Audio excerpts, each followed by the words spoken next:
the bottom of the Imperium of man stands the ordinary worker, whose labor may help feed a world, build a ship, maintain a factory, or keep a vast bureaucracy moving. At the top sits the Emperor of mankind, mortally wounded, unable to move or communicate, yet sustained upon the golden throne for nearly 10,000 years. That distance is the real hierarchy of Warhammer 40,000. It is not a clean ladder where every person reports neatly to the next rank. The Imperium rules across 1,000,000 worlds through overlapping institutions, inherited privilege, military force, religious authority, and an enormous administrative machine. A person can rise in status, gain power, join an institution, or command armies, but even its greatest servants operate within systems they do not fully control. The ordinary citizen begins at the level where most imperial power is felt, not exercised. Their life is shaped by the planet on which they were born, and by the local authority that governs it. The Imperium is a galactic empire, but it does not run every street, factory, farm, or settlement directly from Terra. It depends on worlds governing themselves in the Emperor's name. For a worker, that can mean a life of production, service, or survival, under rules made far above them. The individual may never see Terra. They may never meet a space marine, an inquisitor, or a noble, yet their work contributes to the larger structure. Food for populations, equipment for war, labor for industry, records for the administratum, and the taxes or tithes expected by imperial authority. This is the first contradiction in the hierarchy. The Imperium calls itself the realm of humanity, but the ordinary human has almost no influence over its direction. Their importance is collective. Their personal power is usually small. Above the ordinary citizen are the countless local officials, enforcers, overseers, clerks, soldiers, priests, and minor administrators who make a world function. These are not all members of one unified class. Some serve local government. Some serve imperial institutions, some serve the church, some belong to military organizations. What unites them is that they have been given a role in maintaining order. For many commoners, membership in an imperial agency is desirable because it brings privileges unavailable to ordinary citizens. Even a low-level position can mean a better life for an individual and their family. But that security has another side. The population often fears the attention of imperial authority. The gaze of the Adeptus Terra can bring demands, wars, or brutal punishment. The next major step upward is local rule. Planetary governors, sometimes called planetary lords, sit at the point where a single world's affairs connect to the wider Imperium. They are responsible for maintaining imperial compliance. Their authority can be immense, because distance makes local government necessary. A ruler on Terra cannot personally manage every city on every human world. That does not make a governor independent. The Imperium's central demand is not that every world look the same. It is that humanity remains within imperial rule. A local regime can survive if it accepts imperial authority. Even a government born through rebellion is not automatically opposed if it ultimately submits fully to the Imperium. But rebellion is never merely a local inconvenience. It may be treated as a political uprising, a threat to imperial control, a sign of alien infiltration, or evidence of chaos influence. The same event can therefore draw very different responses. A governor may face local unrest. The arbites may see a violation of imperial law. The ecclesiarchy may see heresy. An inquisitor may see a much deeper danger. This is why rank alone does not explain power in the Imperium. A planetary governor may control an entire world, yet still be vulnerable to organizations that answer beyond that world. The broad structure above planetary government is the Adeptus Terra, the priesthood of Earth. It is the central organization of the Imperium, an umbrella under which many official departments and agencies operate. But it is not a single office with a single chain of command. Its divisions function largely autonomously. That autonomy is essential. The Imperium is too large and too old to be managed as a simple state. Its institutions include departments concerned with administration, military supply, fleets, agriculture, medicine, communications, navigation, telepaths, law, and the logistics of war. The hierarchy becomes a web. A person may have authority in one branch and none at all in another. The Adeptus Administratum represents the bureaucratic face of this power. Its work is not glamorous, but it is foundational. An empire of 1,000,000 worlds requires records, orders, classifications, assessments, and the movement of resources. The Administratum turns the needs of the Imperium into directives that must travel across enormous distances and pass through many hands. The Departamento Munitorum belongs to this wider machinery. It is tied to the practical needs of military force: people, equipment, supply, and organization. The distinction matters because armies do not fight on courage alone. They require weapons, transport, provisions, and replacements, all gathered and assigned through systems most citizens will never see. The Astra Militarum, often known as the Imperial Guard, is one of the most visible products of that system. It represents mass military power. Its soldiers are human beings drawn into the defense and expansion of the Imperium. They do not possess the legendary status of the Space Marines, but they are one of the Imperium's primary military forces, and their scale makes them central to how humanity fights. A soldier can hold authority over other soldiers. An officer can command units. A commander can direct campaigns. But even high military rank is constrained by the institutions around it. The Guard depends on supply, transport, records, orders, and political decisions. A general may command troops on a battlefield, but the battlefield itself exists inside a far larger imperial structure. The Imperial Navy and the wider Imperial fleet add another form of power.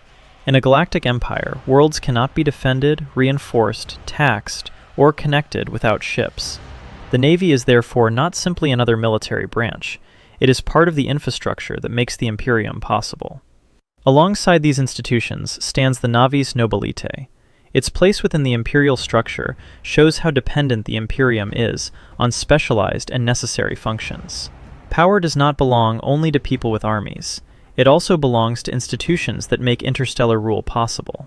The Adeptus Astra Telepathica is another example. Psychers are dangerous, valuable, and deeply woven into the survival of the Imperium.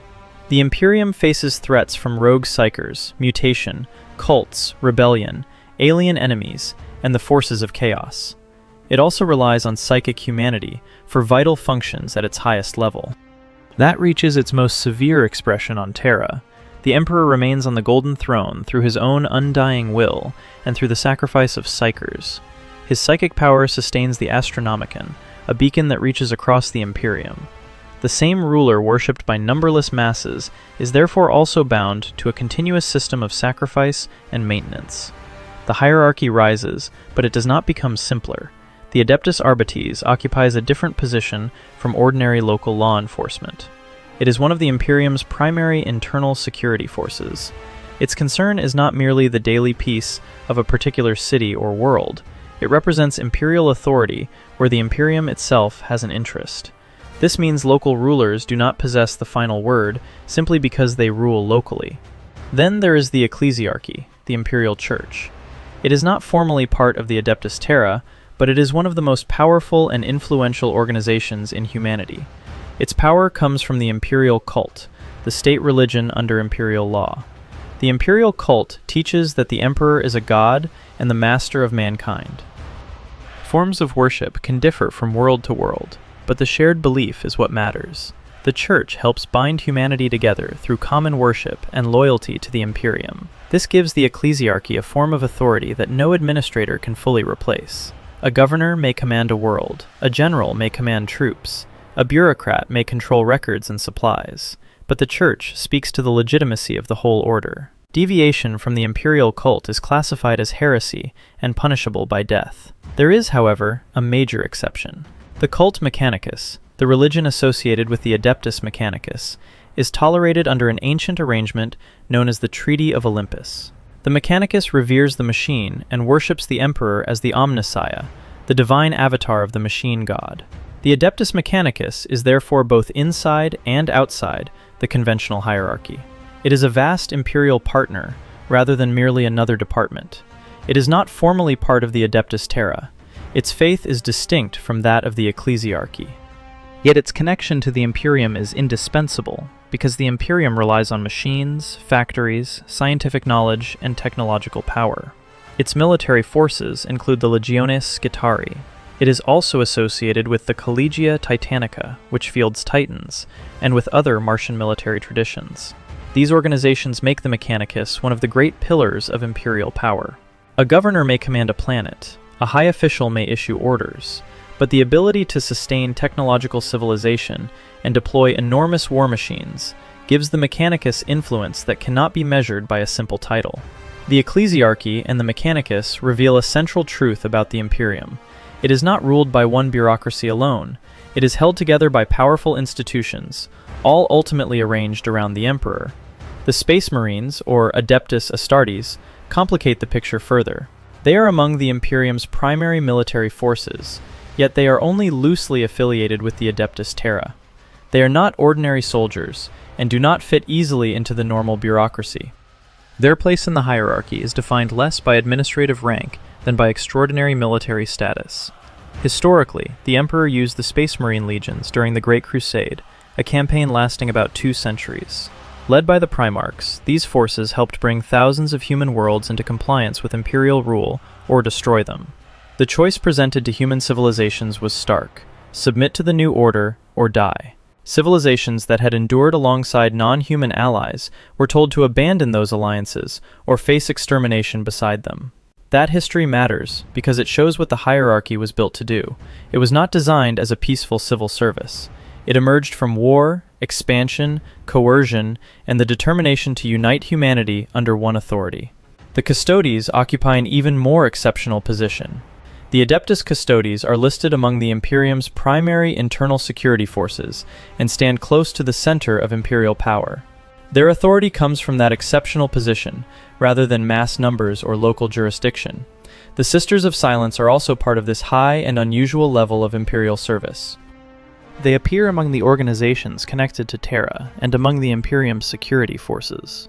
Alongside the Custodes, they demonstrate that the summit of imperial power depends on specialized orders rather than one conventional army. Beyond the formal departments lies the Inquisition. This is where the idea of a hierarchy becomes most unstable. The Inquisition is a secret police and internal affairs organization tasked with investigating threats to mankind and the Imperium. Its agents hunt heretics, traitors, alien infiltrators, and demons.